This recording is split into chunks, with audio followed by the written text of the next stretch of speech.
37ನೇ ಪ್ರಶ್ನೆಯನ್ನ ಗಮನಿಸಿ. ಈ ಆವೃತ್ತಿ ವಿತರಣಾ ಪಟ್ಟಿಗೆ ಸರಾಸರಿಯನ್ನು ನೇರ ವಿಧಾನದಿಂದ ಕಂಡುಹಿಡಿಯಿರಿ. ಸೊ ಇಲ್ಲಿ ವರ್ಗಾಂತರ ಮತ್ತು ಆವೃತ್ತಿಯನ್ನು ಕೊಡಲಾಗಿದೆ. ಸೊ ಇಲ್ಲಿ ವರ್ಗಾಂತರ ಮತ್ತು ಆವೃತ್ತಿಯ ಕೋಷ್ಟಕವಿದೆ. ಸೊ ಇಲ್ಲಿ ಮಧ್ಯ ಬಿಂದುವನ್ನು ಕಂಡುಹಿಡಿಯೋಣ.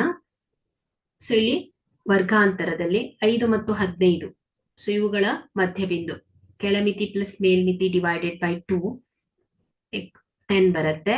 ಕೆಳಮಿತಿ ಪ್ಲಸ್ ಮೇಲ್ಮಿತಿ divided by 2 20. 25 plus 35 divided by 2 is equal to 30. 35 plus 45 divided by 2 40. 45 plus 55 divided by 2 ಮಾಡಿದಾಗ 50 ಬರುತ್ತೆ.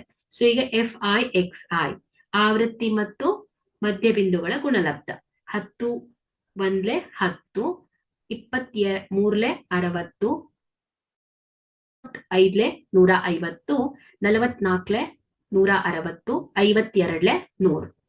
ಸೊ ಇಲ್ಲಿ ಸಮೇಶನ್ FI/XI. ಸೊ ಇಲ್ಲಿ ಆವೃತ್ತಿಗಳ ಮೊತ್ತ ಎಷ್ಟು ಬರುತ್ತೆ? 15.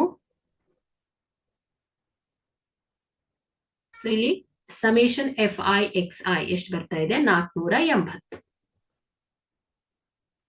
So 15 1 15, 15 3 45, 15 2 30. So X bar is equal to 32 ಆಗಿದೆ.